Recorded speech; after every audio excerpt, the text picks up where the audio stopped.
So finally दोस्तों tonic series आ गई है और आज है टॉनिक सीरीज की फर्स्ट वीडियो। तो इसी बात पे सबसे पहले वीडियो को लाइक करके अपना प्यार दे दो। क्या करने वाले भाई हम टॉनिक सीरीज में? अपना आंसर नहीं लिखा जाता, चाहे हमारा 9th क्लास का एग्जाम हो, 10th का हो, 12th का हो या फिर कोई कंपैटिटिव एग्जाम में हम बैठे हो। जब हमसे कहा जाता है कि इंग्लिश में अपना आंसर लिखो तो समझ ही नहीं आता कि कहां से शुरू करें, कौन से वर्ड्स यूज करें। इस पर हम फोकस करने वाले हैं यार। अब से तुम्हारा ये डर निकल जाएगा, तुम्हें पहले से ही मालूम होगा कि तुम्हें लिखना कैसे है।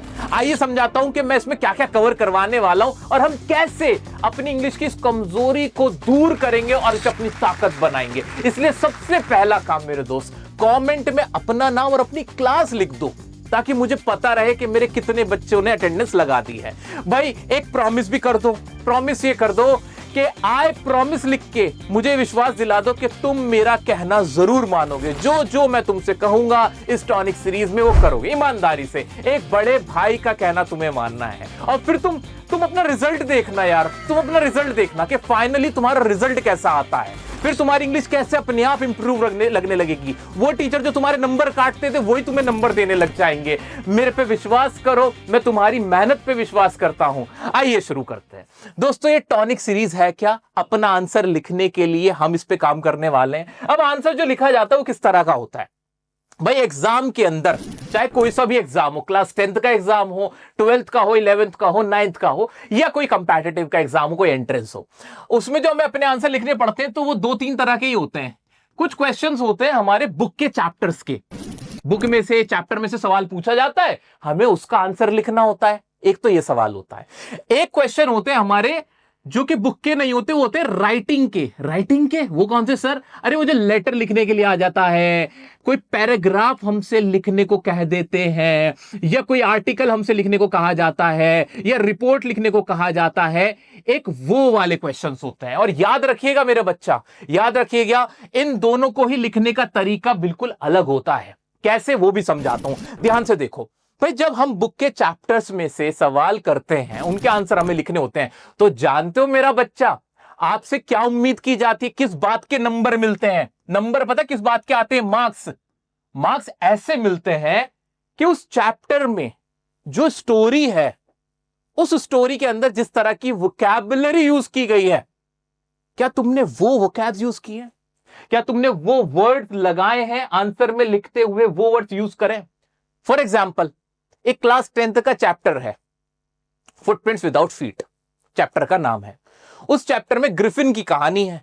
अब ग्रिफिन को कहा गया है क्या कि वो एक ब्रिलियंट साइंटिस्ट था। एग्जाम में जो क्वेश्चन भी पूछा जाता है ऐसे ही करके आता है कि Griffin was a brilliant scientist but a lawless person, ऐसे करके आया है। ठीक है, अब वर्ड क्या यूज हुआ है? ब्रिलियंट।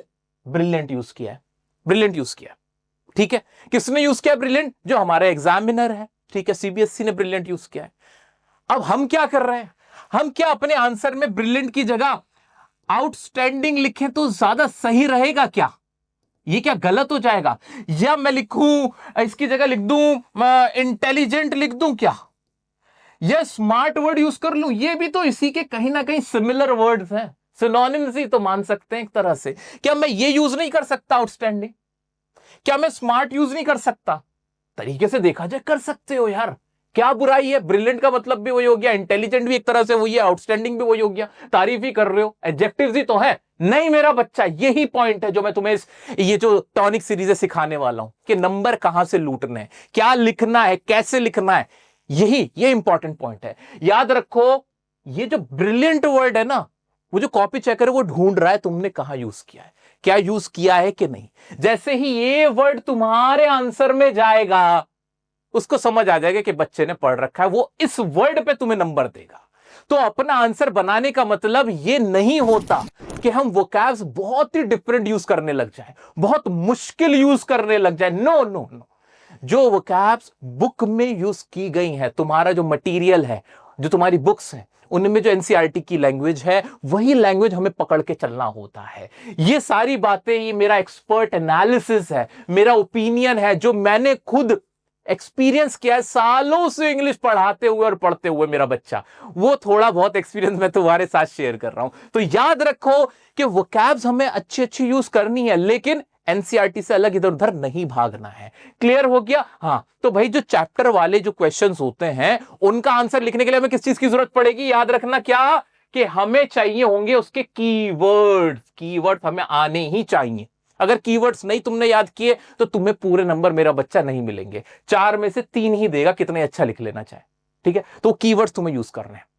कीवर्ड्स कहां से करने बताऊंगा, रुक जाओ जरा, जरा थोड़ा सा भी सब्र नहीं होता तुमसे, हैं?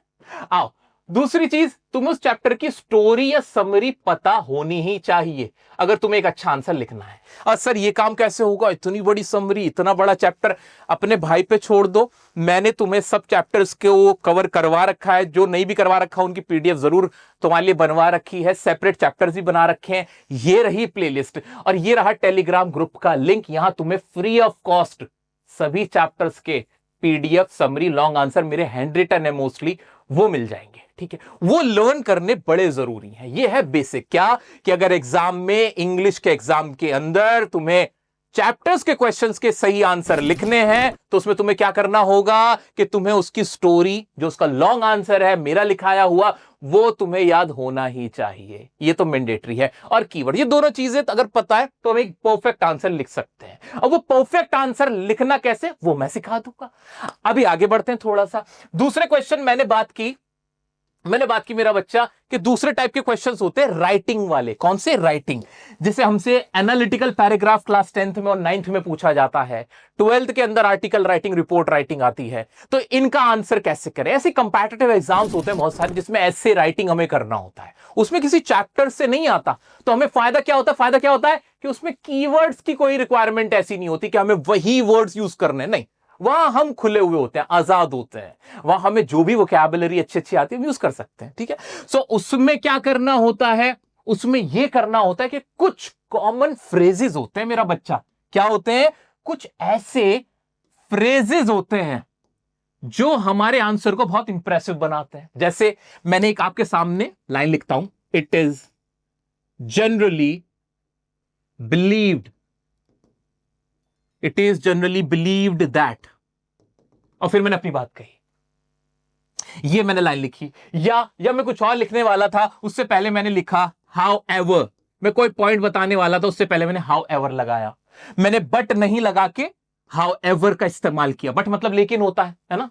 He is honest but not a good citizen, ऐसे मैं बोल रहा था। He is honest but not a good, मैं किसी के बारे में बात कर रहा था, मैंने बट लगा के क्या लिख दिया, हाउ एवर बोल दिया। He is honest how ever not a good citizen, ऐसे बोल दिया। अब ये हाउ एवर, ये जो हाउ एवर था ना, ये मुझे नंबर दिलाएगा। ये जो it is generally believe that से मैंने स्टार्ट किया है, ये मुझे नंबर दिलाएगा। या फर्स्ट थिंग फर्स्ट, इस तरह की लाइन मैंने लिखी, फर्स्ट थिंग फर्स्ट, ये इस तरह की मैंने लाइन लिखी। या फर्स्ट ऑफ ऑल, इस तरह की मैंने लाइन लिखी। या एक और फ्रेज मैंने लिखा ऑन कॉन्ट्रेरी।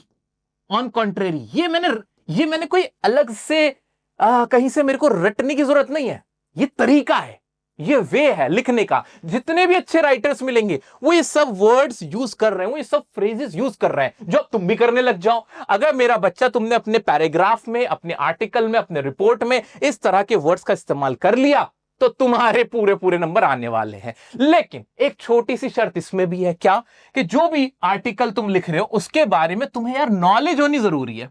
फॉर एग्जाम्पल, तुमसे कहा गया कि एआई के बारे में लिखना है तुम्हें 120 वर्ड्स में। AI, artificial intelligence. अब तुम्हें पता ही नहीं आर्टिफिशियल इंटेलिजेंस क्या है तो क्या ही करोगे फिर। लेकिन ऐसे समय में हमें क्या करना होता है, जनरल नॉलेज अपनी थोड़ी सी अच्छी रखनी होती है। मैं भी क्या बोल रहा हूं, जनरल नॉलेज अपनी अच्छी रखनी पड़ती है। ठीक है, तो जनरल नॉलेज तुम्हें रखनी ही होगी। 4-5 पॉइंट ना अपने माइंड में पहले से सोच के रखो कि अच्छा एआई होती क्या है, अच्छा इसके बारे में क्या होता है, थोड़ा सा न्यूज़पेपर पढ़ा करो, सोशल मीडिया पे थोड़ा बहुत देख लिया करो कि क्या चल रहा है आसपास, ताकि तुम्हारे पास पॉइंट्स हो, नॉलेज हो। अब नॉलेज को परोसना कैसे है, प्रेजेंट कैसे करना है अपनी एग्जाम की कॉपी के अंदर, वो मैं तुम्हें सिखा देता हूं। सर बस इतना ही है, इतना ही तो है। एक अच्छा आंसर लिखने के लिए हमें यही सारी चीजें चाहिए। अब मैं तुम्हें क्या कराने वाला हूं, ध्यान से सुनो मेरा बच्चा, ध्यान से सुनो। जहां बात आती है तुम्हारे बुक के आंसर्स की, बुक के जो आंसर्स हैं, चैप्टर्स के जो आंसर्स होते हैं, जब उनको लिखने की बारी आती है तो उसमें अगर तुम्हें समरी आती है तो आधा काम तो तुम्हारा यही खत्म हो जाता है, अगर समरी उगल के भी आ जाओगे तो भी बहुत अच्छे नंबर आ जाएंगे सर। हाँ, मान लो 10 में से 7 नंबर तो तब भी आ जाएंगे तुम्हारे। अगर जो मेरी कराई हुई समरी ऐसे ही लिख के भी आ गए, लेकिन तुम चाहते हो कि 10 में से 10 नंबर चाहिए सर पूरे। अब इसके लिए क्या करना होगा? इसके लिए जो मजबूत तुम्हें करना है ना पॉइंट, वो पता है क्या है? तुम्हें टेंसेस बहुत तरीके से आने चाहिए, तुम्हें वॉइस अच्छी आनी चाहिए, तुम्हें मॉडल्स का इस्तेमाल करना आना चाहिए। बस यार इसको घोंट लेना है, क्योंकि जितने भी चैप्टर्स के आंसर लिखे जाते हैं उनमें बहुत छोटे छोटे टेंसेस का इस्तेमाल हो रहा होता है, बहुत छोटे छोटे। फॉर एग्जाम्पल मैं दिखा देता हूं तुम्हें, मैं तुम्हें दिखा देता हूं। हाँ, मैं तुम्हें दिखाता हूं कुछ क्वेश्चंस, देखो ध्यान से। जैसे ये क्वेश्चन था, ये आपको नजर आ रहा होगा, ध्यान से देखो। इस तरह का कोई क्वेश्चन आया। क्वेश्चन है, what did Kisa Gotami do after the death of his son? कि कीजा गौतमी ने अपने बेटे की, अपने बच्चे की डेथ के बाद क्या किया? छोटा सा क्वेश्चन था, इसका छोटा सा आंसर हो जाएगा। आंसर में क्या होगा? सबसे पहले तो तुम ये देखोगे कि टेंस कौन सा है। अगर किसी को यही नहीं पता कि टेंस कौन सा है, वो आंसर कैसे अच्छा लिखेगा? तुमने देखा डिड लगा हुआ, यानी ये पास्ट का इंडेफिनिट था। पास्ट इंडेफिनिट में ये क्वेश्चन पूछा गया था, यानी मेरा आंसर भी अब कौन से टेंस में होना चाहिए? ईमानदारी से बताओ, लॉजिक से बताओ, तुम सारे स्मार्ट टीचर के स्मार्ट स्टूडेंट हो, है कि नहीं? तो मेरा आंसर भी किस में होना चाहिए? जब मैं आंसर लिखूंगा तो मेरे आंसर का भी टेंस पास्ट इंडेफिनिट होगा। इसका मतलब मैं सब्जेक्ट रखूंगा और जितनी भी वर्ब की फॉर्म आएंगी वो सेकंड आएगी। यही करूंगा मैं, बिल्कुल यही करूंगा। क्वेश्चन क्या था? बहुत आसान सा था कि what did Kisa Gotami do after the death of his son? कि कीजा गौतमी ने क्या किया? तो आंसर यहीं से बन जाएगा कि after the death of his son Kisa Gotami wanted her son back, या went house to house in order to cure her son, ऐसे करके। जो भी लाइन थोड़ी बहुत डिफर तुम्हारे हिसाब से हो सकती है, जो भी तुम लिखना चाहो, जिस स्टाइल में लिखना चाहो। अभी मैं आंसर की क्रिटिकली आंसर की बात नहीं कर रहा हूं, मैं सिर्फ तरीके की बात कर रहा हूं, अभी स्टाइल की बात कर रहा हूं, ठीक है? तो टेंस का पता होना मेरे बच्चे बहुत इंपॉर्टेंट है। और उसमें भी पता है क्या, छोटे छोटे ना ऐसे ऐसे सेंटेंस बनते हैं। और सेंटेंस किससे बनेंगे? वो टेंस से ही बनेंगे। कहां मेन वर्ब की फर्स्ट फॉर्म आनी है या सेकंड आनी, वो तुम्हें देखते हुए चलना होगा। अब उसका क्या कराओगे सर? उसको कैसे अच्छा कराओगे? मैं तुम्हारी शानदार तरीके से प्रैक्टिस करा दूंगा, क्योंकि मुझे पता है कि टेंस की, तुम्हें कौन से टेंस की सबसे ज्यादा जरूरत पड़ेगी। तैयार हो? सुन के मजा आ रहा है? हाँ, टेंस में भी कौन से टेंस की सबसे ज्यादा यूज होता है, कौन सा सबसे ज्यादा तुम्हें जरूरत पड़ेगी, उसकी मैं तुम्हारी प्रैक्टिस करा दूंगा इसमें, ठीक है? क्लियर हो गया? बिल्कुल क्लियर हो गया। ऐसी वॉइस बहुत यूज होती है आंसर लिखते हुए। एक इंप्रेसिव आंसर लिखने के लिए वॉइस का इस्तेमाल करना बहुत जरूरी होता है। And same goes with models, के भाई मॉडल्स का भी काफी इस्तेमाल होता है। ये 3 चीजों की मैं तुम्हारी अलग से प्रैक्टिस कराऊंगा इस टॉनिक सीरीज के अंदर। इस टॉनिक सीरीज के अंदर सेपरेट वीडियोस आएंगी, जिनमें मैं चैप्टर्स को माइंड में रखते हुए तुम्हें चैप्टर्स के हिसाब से इन टेंसेस की प्रैक्टिस करा दूंगा, कि उनके क्वेश्चन उठाएंगे और उनका आंसर लिखने की कोशिश करेंगे। अच्छा लग रहा है? मजा आ रहा है? हाँ जी। अच्छा, जब इनकी तुम्हारी अच्छी से प्रैक्टिस हो जाएगी, जब तुम टेंस आराम से बनाने लग जाओगे, छोटे छोटे टेंस, छोटे छोटे सेंटेंसेस, तो उसका फर्क तुम्हारे को किस पे दिखेगा? जो तुम्हारे आर्टिकल लिखने वाले क्वेश्चंस होते हैं, एनालिटिकल पैराग्राफ, उसमें भी तुम बहुत अच्छा कर पाओगे, जैसे मैं दिखाता हूं। सो दोस्तों, अगर तुम्हें टेंसेस नहीं भी आते, बिल्कुल टेंशन मत लो। मैं इस सीरीज के अंदर तुम्हारी टेंसेस की जबरदस्त प्रैक्टिस करा दूंगा, वॉइस की, मॉडल्स की, ताकि तुम अपने आंसर, अपने सेंटेंसेस बहुत अच्छे से लिख पाओ। आज मैं क्या कराने वाला हूं? आज मैं तुम्हें तैयार कर रहा हूं। किसके लिए? उन टेंसेस और मॉडल्स और वॉइस के लिए जो हम आगे करने वाले हैं। कैसे तैयार कर रहा हूं मैं? आज की वीडियो में, आज की क्लास में तुम्हें वो कॉमन फ्रेजेस, वो प्रैक्टिस करवाने वाला हूं जो तुम अपने आंसर में लिखोगे। कैसे स्टार्ट करना है आंसर, बीच में कैसे अपने आंसर को बड़ा करना है, कैसे उसको एंड करना है, कौन से पॉइंट है जो तुम बिना सोचे समझे हर आंसर में डाल सकते हो, वो आज मैं सिखाऊंगा। साथ ही जो तुम्हारे चैप्टर्स के कीवर्ड्स है ना, जो चैप्टर्स की वोकैबुलरी है, वो भी मैं ही अच्छी कराऊंगा। कैसे? तुम जान के खुश हो जाओगे कि मैंने तुम्हारे सभी बुक्स के जितने भी चैप्टर्स हैं, उनके जो कीवर्ड्स हैं, वो एक जगह इकट्ठे कर दिए हैं। हाँ जी, सही सुन रहे हो तुम। 9, 10, 11, 12 चारों बुक्स, चारों की जो 2-2 बुक्स हैं, उन सबको एक जगह इकट्ठा कर दिया है। ये रहे जी, ये रहे तुम्हारे वो, ये रहे वो कीवर्ड्स, वो इंपॉर्टेंट वोकैबुलरी जो तुम एग्जाम में यूज करनी है। यही लिख कर आना, और इसको याद करने की जिम्मेदारी तुम्हारे भाई की। आज लेकिन स्टार्ट हम करने जा रहे हैं सबसे पहले मेरा बच्चा उन कॉमन फ्रेजेस से, जो कॉमन फ्रेज तुम्हें हर जगह लिखने हैं। चलो पढ़ते हैं सबसे पहले उनको, फिर बात करेंगे वोकैबुलरी की। एक तो होता है कभी भी कोई मुझे अपना आंसर लिखना है, तो उसको शुरुआत ना तुम इन ढंग से कर सकते हो। ये 4-5 तरीके हैं, इनमें से कोई भी टॉप 3 तुम्हें अच्छे लगे, उनको याद करके बैठ जाना। कैसे? टू बिगिन विद, इसका इस्तेमाल करना है। टू बिगिन विद कैसे? जब आप अपने आंसर की शुरुआत कर रहे हो, to begin with education is the foundation of every successful society, कि भाई मैं शुरुआत करूंगा इससे, ऐसा कह के। अगर ये अच्छा नहीं लग रहा तो ये तो बहुत ही आसान है, it is generally believe that, ऐसा सामान्यतः माना जाता है। अगर तुम्हारे ऊपर स्मोकिंग के ऊपर तुम्हारे ऊपर क्वेश्चन आ रहा है, टेररिज्म के ऊपर आ रहा है, पोल्यूशन के ऊपर आ रहा है, एआई के ऊपर आ रहा है, बताओ कौन सा ऐसा टॉपिक है जिसके ऊपर तुम्हें लिखना हो और तुम ये नहीं लिख सकते? It is generally believe that. आसानी से लिख सकते हो, हाँ सर लिख सकते हैं, इसमें तो कुछ भी नहीं है। ऐसे आगे बढ़ते हैं, आगे बढ़ते हैं जी। एक है one of the most important aspects is, कि भाई बहुत जो सबसे इंपॉर्टेंट एस्पेक्ट में से एक एस्पेक्ट मतलब नजरिया, वो ये है। कैसे बना सकते हैं इसको? One of the most important aspect is maintaining discipline in life. One of the most important aspect is hard work. Hard work हमारा बहुत important aspect. One of the most important aspect is loyalty, humanity, Mankind. जो भी तुम्हारा topic है, general topic है, उसमें ये line क्या तुम नहीं लिख सकते स्टार्टिंग में? बिल्कुल लिख सकते हो। एग्जामिनर को लगेगा कि बच्चे ने तो धुएं उड़ा दिए यार, क्या लिखा है इसने, वाह वाह वाह वाह वाह। ठीक है, ये शुरुआत के ऐसे फ्रेजेस हैं जो तुम्हें आने ही चाहिए। एक अच्छा राइटर होने के लिए, एक अच्छा आंसर लिखने के लिए ये लाइंस तुम्हें पता होनी चाहिए और आंख बंद करके तुम यूज कर सकते हो। ठीक है, एक जो मेरी favourite it is generally believe that, सब में लग जाएगा। दूसरा one of the most important aspect is, और आगे बढ़ते हैं, एक है at the outset it is worth mentioning. भाई इसमें तो धुएं उड़ जाएंगे। At the outset it is worth mentioning that, meaning सबके सिमिलर ही है। इसका भी ये मतलब निकल रहा है, स्टार्ट में एक जरूरी बात हाईलाइट करनी होता है। At the outset it is worth mentioning that technology has changed our lifestyle, AI has changed our lifestyle, honesty is the biggest policy, hard work is the key to success। जिस पे भी तुम्हें लिखना हो, क्या नहीं डाल सकते इसको स्टार्टिंग में? बिल्कुल डाल सकते हैं। मेरा बच्चा, अभी तक तुमने क्या ये फ्रेजेस पढ़े थे? क्या तुम्हें याद थे? ईमानदारी से बताना, कभी यूज किया था? बहुत कम ने यूज किया होगा, लेकिन अब तुम सब यूज करोगे। करोगे ना? बिल्कुल करोगे। क्या मैं आगे बढ़ूं? हाँ। या फिर इन द प्रेजेंट सिनेरियो, ये भी बहुत, ये इतने सारे क्यों लिखे सर आपने? 2-3 ही रहने देते। हो सकता है कि तुम्हें एक अच्छा ना लग रहा हो सकता है तुम्हें ये एट द आउटसेट वाला याद ना हो रहा हो, लेकिन इन द प्रेजेंट सिनेरियो तो याद हो सकता है। ये इजी है। There is no denying the fact that, इस बात को डिनाई करने में कोई दिक्कत नहीं है, इस बात को डिनाई नहीं किया जा सकता। आई मीन इसका मतलब ये निकला है कि there is no denying the fact that, और उसके बाद अपनी बात लिख दो कि AI has change our life, science has change our life, pollution has severe impact on our life. जो भी टॉपिक हो उसमें हम लिख सकते हैं। क्या ये बहुत प्यारे से फ्रेजेस नहीं लग रहे? क्या इन्हें रटना पड़ेगा? अब तुम्हें क्या करना है? तुम्हें एक छोटा सा काम करना है। कमेंट में सबके, मैं चाहता हूं सब लोग कमेंट में एक एक सेंटेंस इनके ऊपर अपने कोई भी 3 पकड़ लो और एक एक सेंटेंस अभी लिख दो। अभी लिखो और अपनी कॉपी में कम से कम 10 सेंटेंसेस ऐसे प्रैक्टिस करने हैं। उससे पहले काम नहीं बनेगा मेरा बच्चा, भूल जाओगे। मेरे से तुमने वादा किया, तुम मेरा कहना मानोगे। अपना होमवर्क इनका सबका 10-10 बार लिख के, एक एक सेंटेंस को 10, एक जो फ्रेज उसमें उसके 10-10 सेंटेंस बना के तुम मुझे प्रैक्टिस करके इंस्टाग्राम पे, ये रही मेरी आईडी डियर सर काशिफ के नाम से, मुझे स्टोरी में टैग करो। मैं किसी का रीशेयर नहीं करूंगा, बेफिक्र रहो, रीशेयर नहीं करूंगा, अपना वहां लगा देना या मुझे मैसेज कर देना, फॉलो करके भी रख लेना। कोई भी डाउट आए वहां पूछ लेना, कोई टेंशन नहीं। ठीक है, आगे बढ़ जाऊं क्या? हाँ सर। अब ये तो शुरुआत के थे, ज्यादा काम नहीं करा रहा मैं बहुत थोड़ी सी चीजें करा रहा हूं तुम्हें।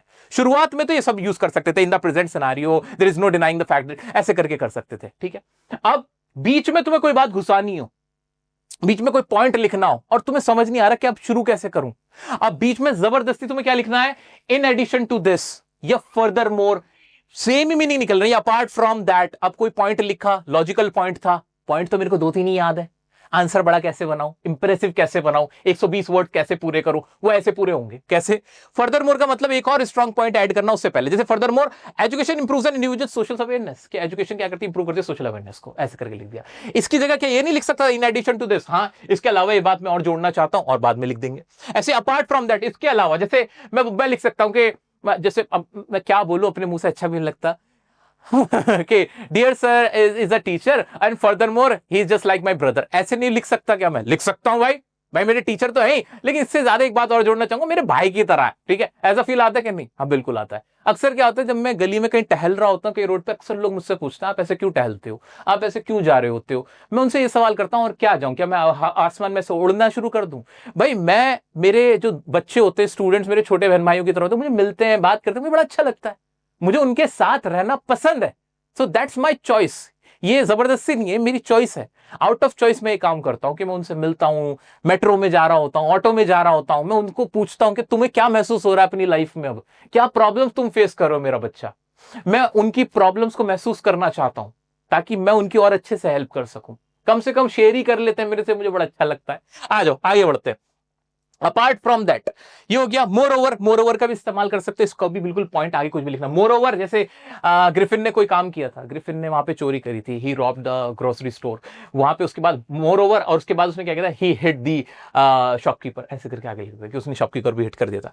Not only this but also, ये भी अच्छा है, ईजी है।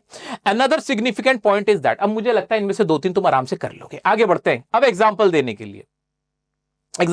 लिए हमें सिर्फ इतना पता है फॉर एग्जाम्पल, लेकिन उसकी जगह क्या यूज और होगा, फॉर इंस्टेंस लगा देना। For instance to illustrate this point, कि इस पॉइंट को इलस्ट्रेट करने के लिए, एग्जाम्पल देने के लिए, और फिर आगे लिखो। जैसे smoking is injurious to health, मेरा ये टॉपिक था तो मैंने लिखा smoking is very injurious to health and it has several hazardous impact on our health, ऐसे करके मैं आगे लिख रहा था। फिर मैंने कहा टू इलस्ट्रेट दिस, ऐसे करके कोई डेटा, कोई भी नंबर मैंने वहां लिखना शुरू कर दिया कि हाँ भाई इतने लोग मरे थे। वो मुझे क्वेश्चन में भी दिया गया होता है, अक्सर क्वेश्चन में दिया गया होता है कि पिछले साल इतने लोग स्मोकिंग से मर गए थे, ऐसा कुछ हो सकता है। ऐसे एआई के बारे में कि AI has significantly changed our lives, ऐसे करके लिखा था। उसके बाद मैंने लिखा टू इलस्ट्रेट दिस, ऐसे लगा दिया टू इलस्ट्रेट दिस, कि इसका एग्जांपल देने के लिए now we don't have to like depend on humans for, और ऐसे करके अपना कोई भी पॉइंट में लिखना चाहता हूं मैं लिख सकता हूं, है ना।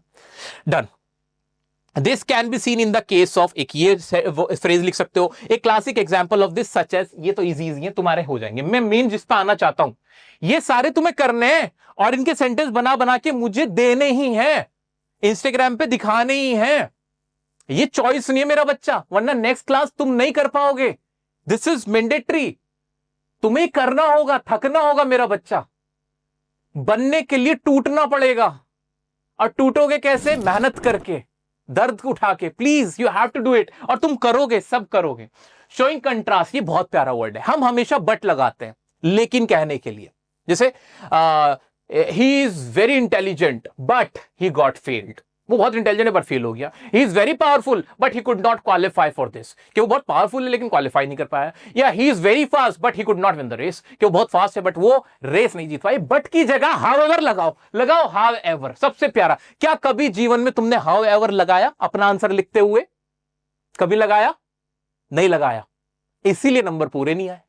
हाउ एवर लगाना शुरू करो मेरा बच्चा। जब भी लगे कि यार नेगेटिव इसका उल्टा है, जैसे मैं कह सकता हूं कि एनी फ्रैंक का कोई चैप्टर का मैं आंसर लिखने बैठा था कि Anne Frank was very talkative girl, was a very witty girl. How ever, अब मैं उसकी कोई तारीफ करना चाहता हूं। अभी तो मैंने उसको टॉकेटिव बोलूंगा, but she was very sincere, she was very studious, she was very intelligent, she was very creative. ऐसे करके बोल सकता हूं मैं, बोल सकता हूं कि नहीं? बिल्कुल बोल सकता हूं। तो बट की जगह या बिल्कुल कुछ नहीं लिख रहे तो हाउएवर लिखो, तुम्हारा आंसर बहुत अच्छा जाएगा।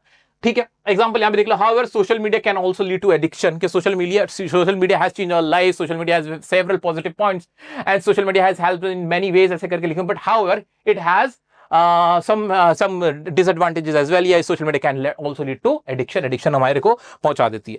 On the other hand, ऐसे करके शुरू कर सकते हो। On the other hand, कि दूसरी तरफ और अपनी बात कह सकते हो, जैसे on the other hand rural area still lack digital access. On the other hand this government has done a tremendous job in this sector, कि इस सेक्टर में अच्छा नहीं किया था बट इस सेक्टर में अच्छा किया था। On the other hand Shahrukh Khan is a great speaker, वो अच्छा स्पीकर भी है। On the other hand dear sir is a great actor, तुम ही कहते रहते हो, ठीक है, थोड़ा सा बोस्ट कर रहा हूं। आ जाओ आगे आ जाओ। इन कंट्रास्ट यूज कर सकते हो कि इसके बिल्कुल उलट। In contrast developed nations have strict pollution laws. On contrary नहीं लिखवा रखा मैंने। वेराज यूज कर सकते हैं ऑल्दो। चलो वेराज और ऑल्दो तो फिर भी चलो कंजंक्शन है, अगर तुम्हें नहीं समझ में भी आए। लेकिन इनमें से अगर तुम 2-3 पॉइंट भी लर्न करो, मैं तो सारे भी नहीं कह रहा मेरा बच्चा, इनमें से तुम सब में से 3-3 शुरुआत में 3 पक्के करके चलो और बाद में बाकी बचे हुए ऐसे तुम्हें लर्न करने। ठीक है, ये वीडियो ज्यादा लंबी ना हो जाए इसलिए मैं थोड़ा कम समय ले रहा हूं तुम्हारा। आगे बढ़ते हैं। ऑल्दो हो गया था। डिस्पाइट दिस, या इसके अलावा, इसके बावजूद, इनफैक्ट इसका मीनिंग जाता है कि despite this many people continue to ignore environmental issue, और अनलाइक। चलो आगे बढ़ जाऊं, मुझे उम्मीद है कि तुम ये सब कर लोगे। चलो आगे बढ़ते हैं। कॉज एंड इफेक्ट रिलेशनशिप, अगर तुम्हें कहना होता है इसलिए की जगह लगाओ हेंस, देयरफॉर की जगह हेंस लगाओ। जैसे यहां पे hence government must take immediate steps to control it, अपने लेटर राइटिंग में लिखना है। लेटर राइटिंग में आसपास बहुत ज्यादा स्ट्रे एनिमल्स थे, उनकी वजह से परेशान हो, तो हेंस ऐसे करके आगे लिख दो कि government must take immediate, therefore इसका फीलिंग क्या आ रहा है, देयरफॉर, हेंस लगाना है किसकी जगह, देयरफॉर की जगह। ऐसे consequently, as a result, due to this, या this led to, owing to poor health, कि पुअर हेल्थ की वजह से क्या, हेल्थ फैसिलिटीज रूरल, क्या कहते हैं, health facilities rural mortality rates remain high, कि रूरल मोर्टेलिटी रेट हाई रहता है, इस तरीके से तुम्हें करना है। दिस इज बिकॉज इनमें से जो भी तुम्हें टॉप 3 सबसे इजी लग रहे हो प्रैक्टिस करने में वो करोगे। जो एवरेज बच्चा होगा वो सिर्फ 3 करेगा, जो उससे अच्छा होगा वो 4 करेगा। और जानते हो, जिसके सर पे जुनून सवार होगा ना, कि आग लगा के ही दिखानी है, वो ये सारे करेगा। अब देखते हैं कि तुम कितने करके दिखाते हो। आ जाओ, मैंने तुम्हारे लिए सारा काम आसान कर दिया। ये है राइटिंग स्किल्स के नग हैं, ये वर्ड्स नहीं करा रहा मैं तुम्हें टॉनिक, वाकई में पहला ढक्कन तुम्हें पिलाया भी, पहला ढक्कन है पहली क्लास का। आ जाओ आगे बढ़ते हैं। कहीं तुम कोई भी आंसर लिख रहे हो, एजुकेशन के ऊपर है, एआई के ऊपर है, टेररिज्म, पोल्यूशन, जिसके ऊपर भी है, अब तुम क्या यूज कर सकते हो, आई स्ट्रांगली बिलीव दैट, या इन माई ओपिनियन, जहां तुम अपना ओपिनियन दे रहे हो, या मैं ऐसा मानता हूं, मैं ऐसा विश्वास करता हूं, इस तरह से हम लिख सकते हैं। जैसे ऐसा हो सकता है कि एजुकेशन गिव्स द विंग, कि एजुकेशन क्या देती है, विंग दे देती है लोगों को कि वो अपनी लाइफ में कुछ अच्छा कर सके। तो उस पर क्या आप क्या कहना चाहते हो, 6 नंबर का क्वेश्चन है मान लो, तो क्या ये लाइन लिखी जा सकती है मेरा बच्चा, I strongly believe that education gives the wing to the people. ऐसा हो सकता है, बिल्कुल हो सकता है, बिल्कुल लिखा जा सकता है। आई स्ट्रांगली बिलीव दैट जैसे ही लिखोगे ना यार, वो जो कॉपी चेकर है ना तुम्हारा, वो तुम्हारी आंख में आंख डाल के कहेगा क्या शानदार बच्चा है रे तू, पूरे पूरे नंबर ले।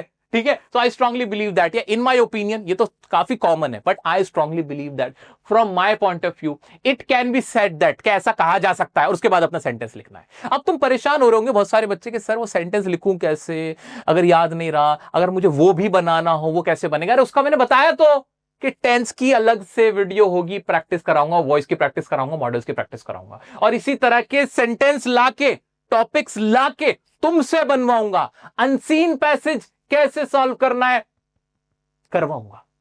20 नंबर का आ रहा है, 22 नंबर का आ रहा है, सीयूईटी में भी बहुत आ रहा है, प्रैक्टिस कराएगा तुम्हारा भाई। बस तुम अगर आज डिसाइड हो जाएगा कि ये सीरीज कैसे जाएगी, तुम कितनी मेहनत करते हो, याद रखना तुम्हारा भाई तुमसे 10 गुना ज्यादा मेहनत करेगा। फिर जो मैंने काम आज तुम्हें दिया है वो कितना करके मुझे दिखाते हो, कमेंट में कितने आंसर लिखते हो, जितने मैंने कहा है वो सारी चीजें कर रहे हो कि नहीं। मेरा मोटिवेशन तुम्हारे हाथ में, मेरी मेहनत तुम्हारे हाथ में। ठीक है, इस तरह से हम कर सकते हैं। As far as I am concern, जहां तक मेरा सवाल है, जहां तक मेरी बात है, आई वुड लाइक टू से, मैं ये कहना चाहूंगा, as far as artificial intelligence is concern, जहां तक आर्टिफिशियल इंटेलिजेंस की बात है, as far as terrorism is concern, as far as the people of India is concern, as far as education is concern, as far as students are concern, इस तरीके से अपनी बात को हम आगे बढ़ा सकते हैं। एक एक अच्छा सर, क्या हम इंतजार करें कि जब ये फ्रेज हमें लगे कि हां अब ये पॉइंट लिखा जा सकता है और फिर हम लिखें? ना ना ना ना, जबरदस्ती डालने हैं, जबरदस्ती डालना है। जैसे शुरुआत में लिखना ही है, टू बिगिन विद दैट, ऐसे करके लिखना ही है, शुरुआत में लिखना है। One of the most important aspects of, ऐसे करके लिखना ही है, of life is education. One of the important aspects of today's generation is AI, ऐसे लिखना ही, शुरुआत ही करनी है। जहां जहां ये डल सकते हैं मैंने बता दिया कि मिडिल में ये वाला डल सकता है, शुरुआत में ये वाला डल सकता है, बीच में ये वाला डलेगा, और थोड़े से नीचे आओगे तो लोअर मिडिल में, और उसके बाद लास्ट में ये लिखना। सारे मैं दे रहा हूं तुम्हें, तो तुम्हें जबरदस्ती इनका इस्तेमाल करना है। क्लियर है? क्लियर है, आगे बढ़ जाओ। हाँ, ऐसे undoubtedly, indeed, needless to say, without a doubt, I would say this is the best thing which has ever happened to me, ऐसे करके हो सकता है। या नीडलेस टू से, कहने की जरूरत नहीं है, और आंसर देख, एग्जांपल देखो, needless to say corruption harms national development, needless to say Griffin was a brilliant scientist, या Griffin was a lawless person, needless to say कि Anne Frank was a witty girl, ऐसे कर सकते हैं। तो needless to से, sir इंतजार मत करना कि तब लिखूंगा, ये इतनी बार प्रैक्टिस करना है तुम्हें, बार बार लिख लिख के प्रैक्टिस करो कि तुम्हें जबरदस्ती अपने आंसर में डालना ही डालना है, चाहे फिर वो ऐसे राइटिंग का हो, चाहे बुक के क्वेश्चन के आंसर कर रहे हो, ये लिखने ही लिखने। आगे बढ़ जाए। चलो भाई, मैं तुमसे कह रहा हूं कि 4-5 याद करो, 4-5 में से 2-3 तो याद रह जाएंगे। हाँ, याद रह जाएंगे, एक पहले यूज कर देंगे, दूसरा बाद में यूज कर देंगे, और मेरा आंसर इतना बड़ा। और नीडलेस टू से, अरे बाबा, अरे देवा, ये गड़बड़ है बाबा, ये कैसे इतना अच्छा आंसर लिख दिया बच्चे ने। Teacher shop, students drop. आ जाओ आगे। अब कंक्लूजन करना है तुम्हें, कंक्लूड करना है। लास्ट में कोई लंबा लॉन्ग आंसर लिख रहे हो, बड़े नंबर का है, लास्ट आ गया उसका, अब क्या कहोगे? टू कंक्लूड दैट, सिंपल, ये तो सिंपल है, इसको तो एक बार अवॉइड कर देना। टू सम अप, ये ज्यादा अच्छा है, सम अप करते हुए, sum up, overall, taking everything into account. क्या शानदार बात है कि सारी चीजों को ध्यान में रखते हुए मैं ये कहना चाहूंगा, self awareness is the first step to growth. ये self awareness first step growth, जो भी मर्जी तुम लिख सकते हो, टेकिंग एवरीथिंग इनटू अकाउंट, और ऐसे कॉमा लगाया और उसके बाद फिर अपनी कोई भी बात लिख सकते हो तुम, ठीक है। इन शॉर्ट, लास्ट में therefore it can be said that, thus we can conclude that, इस तरीके से कर सकते हैं, ठीक है।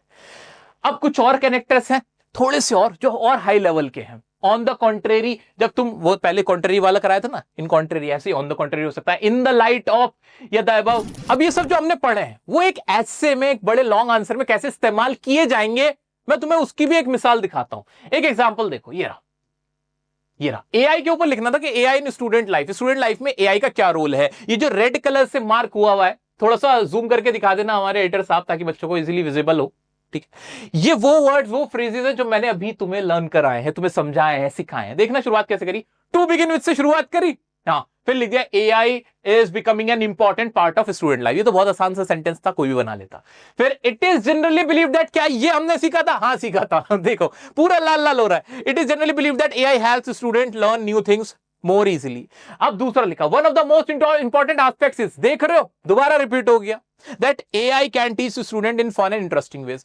At the outset, it is worth mentioning that, क्या ये मैंने तुम्हें याद नहीं करा? हाँ सर कराया है। क्या यही ऐसे टेररिज्म पे भी हो सकता था, पोल्यूशन पे भी हो सकता था, honesty is the biggest policy भी हो सकता था, वीमेन एम्पावरमेंट पे भी हो सकता था? हाँ सर ये सब पे हो सकता था, हो सकता था, बिल्कुल हो सकता था, ऐसे ही तो लिखा जाता।